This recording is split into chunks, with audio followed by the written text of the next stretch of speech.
A little spicy. Hold on.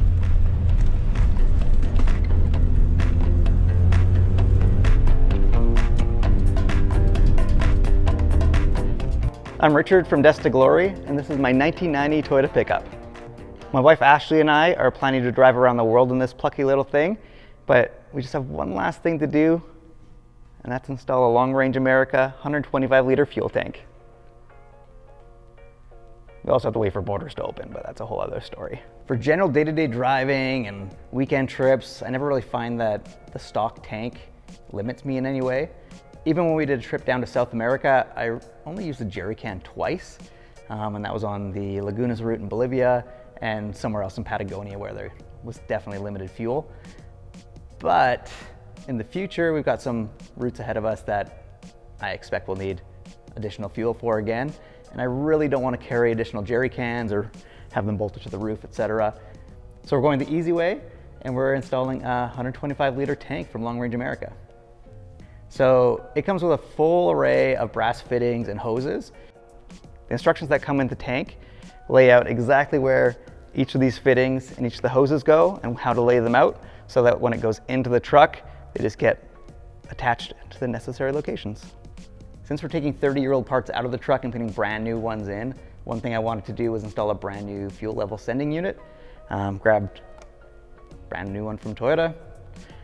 I like using genuine parts for stuff like this because I never want to replace it again. This one's lasted 30 years. This one will last another 30 years, hopefully.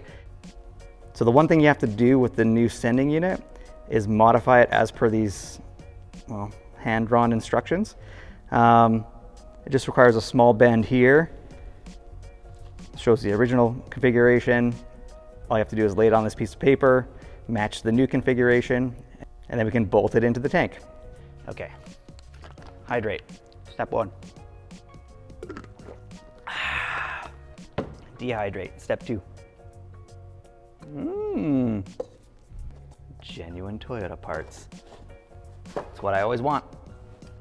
So I guess all we're doing here is making this bend kind of accurate, kind of not. Wait, I have to bend this here too? I just want to check the resistance. This thing should read about 110 ohms empty and 3 ohms full. So before we go through the process of bolting this in the tank and bolting the tank in the truck, just want to make sure that it actually reads correctly. So it reads 112.3 ohms, and then full reads 1.7 ohms. If this thing is not 100% accurate, it's okay. I'm not expecting magic out of this that I bent myself with my own hands. So as long as it reads close to full when it's full and close to empty when it's empty, I'll get a pretty good idea where we're at. Our range should be something like 800 kilometers with this. So I'll just continue doing what I'm doing. No matter how accurate this is, I always just reset the odometer or the trip meter and just keep track of what kind of range I'm getting in different scenarios. So this, perfect, ready to go in. Time for coffee. Okay, yep, looks like a tank in there. For us, if we want to test it, I can flip this tank upside down and just confirm that the ohms are reading correctly. So that's what we're gonna do. Just see what this reads as is. So 112 ohms, this tank is empty, it's reading empty. We are winning. Now we'll flip this over and see if we're winning again. Let's see what happens. I want this number close to 3. 5, that's it. That's as good as we're gonna get. Well, that's as good as I'm gonna get for the amount of effort I'm ready to put in. So this should read full and it should read empty when it's empty. So here we go.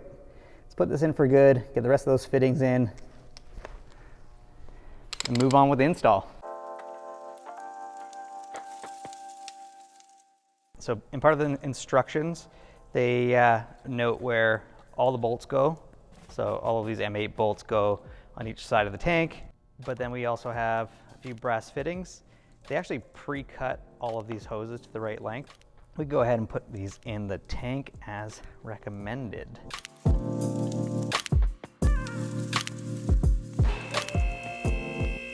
Okay, time to start pulling this thing apart. So first thing I did this morning was pull the drive shaft out, exhaust out, and kind of just make room so that we can start pulling out the old tank, put the new stuff back in.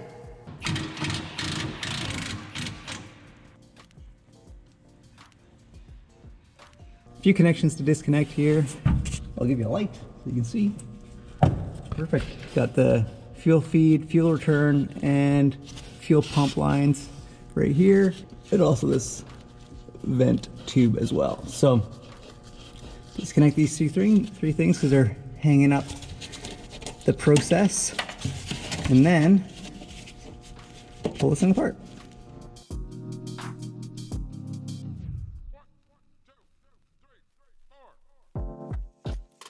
My plan is to mount the fuel pump itself on the frame rail, kind of out of the way, but also easily accessible. So again, nice, easy, field serviceable.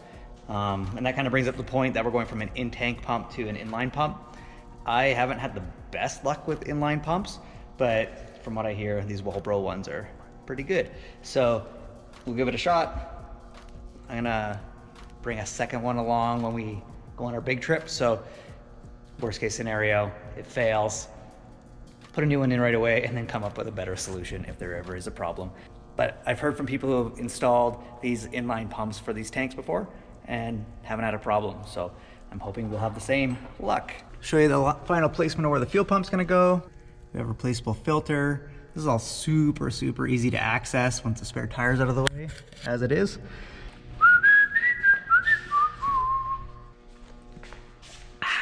So I got the tank fully prepped. Obviously we got the fuel sending unit done. We got the fuel feed line installed. We got the vent tube installed where it needs to go, and also the fuel return line back here. Everything's labeled, so when it gets back in the truck, I don't make a mistake, hopefully. We got the fuel inlet and the vent all ready to go as well. The old fuel inlet tube itself was pretty good. I just cleaned it out, just painted it on the outside so it's looking fresh.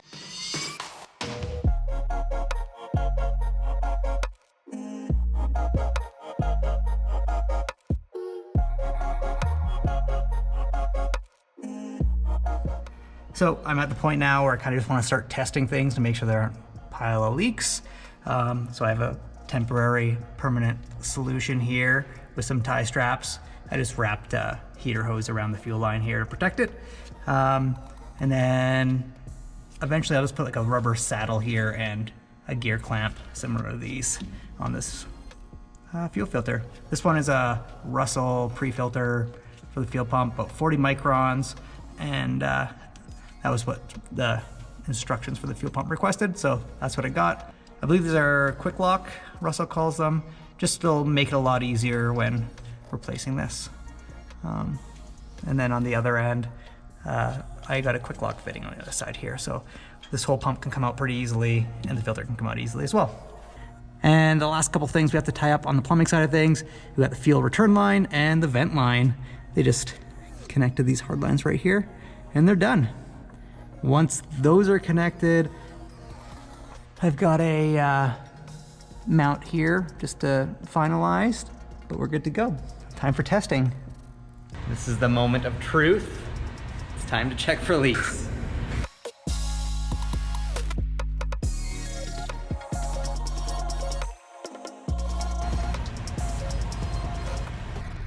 All right, and while we're here and we know that 5 gallons of fuel is in the tank, we can check the fuel level, just to make sure that the sender is actually reading correctly.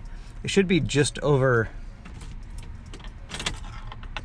1/8 of a tank. This would work if the battery was plugged in. This thing should read just over 1/8 of a tank. So I know when we're at 1/8 of a tank that we have about 5 gallons of fuel left. Sweet. All right, here's some old school diagnostic stuff. So what we're gonna do is we wanna run this fuel pump as is without firing up the truck. And because this truck has a circuit opening relay, the fuel pump doesn't run if it isn't cranking or running. So we can just jump the plus B and the fuel pump, FP, which are these two at the end. when the key is in the run position, and we should hear the fuel pump run, and then we can check for leaks.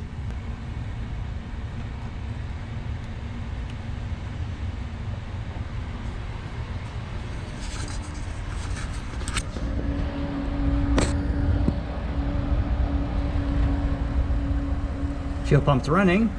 It's pretty quiet.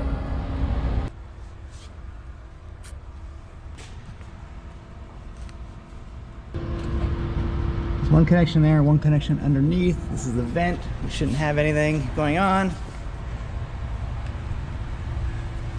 We have the two lines here reconnected. I'm not really worried about those. There are a couple of high pressure fuel lines in here I'm a little bit worried about. But generally, pretty happy camper right about now.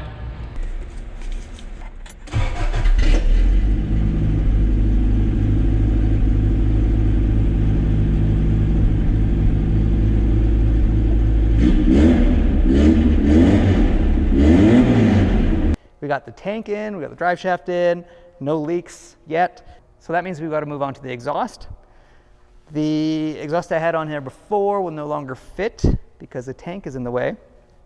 So I picked up this Magnaflow universal hot rod kit for 2¼ inch pipe, and the longest universal muffler they had, just to try to keep this thing a little bit quieter. All right, let's do it. Okay, so I scrounged through the universal hot rod kit and found what I needed. I am reusing this flange. I'm gonna reuse this gasket for now. I'm gonna reuse these hanger isolators.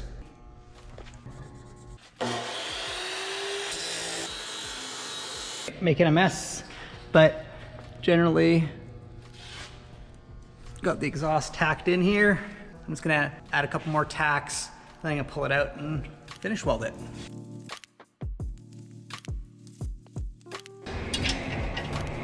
So the factory tank used to end right about here.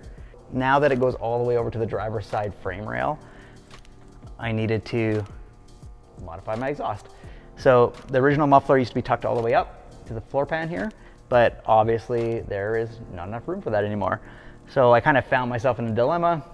I wanted as high as possible for as much ground clearance as possible, but I wanted as low as possible to create as much space here and really just minimize heat transfer between this muffler and the fuel tank. I used this new 2¼ inch pipe, used the factory exhaust hangers, front to rear. I figured Toyota put them there for a reason, so we'll reuse those. And then just kind of extended from the LCE performance header I had, this 4-into-1, and their bolt-on cat. I just extended that to the back and just made the exit right where the factory one was. So I'm pretty happy with it. You know what? Welds kind of suck. Location's not great. There's some bends I wish I had, and I wish I was better at it, but it's perfectly, permanently temporary.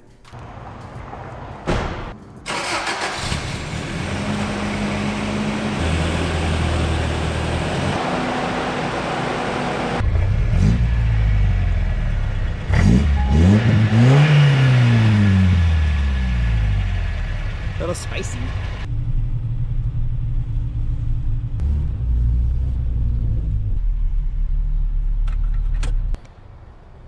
I'm just gonna put half a tank of fuel in right now because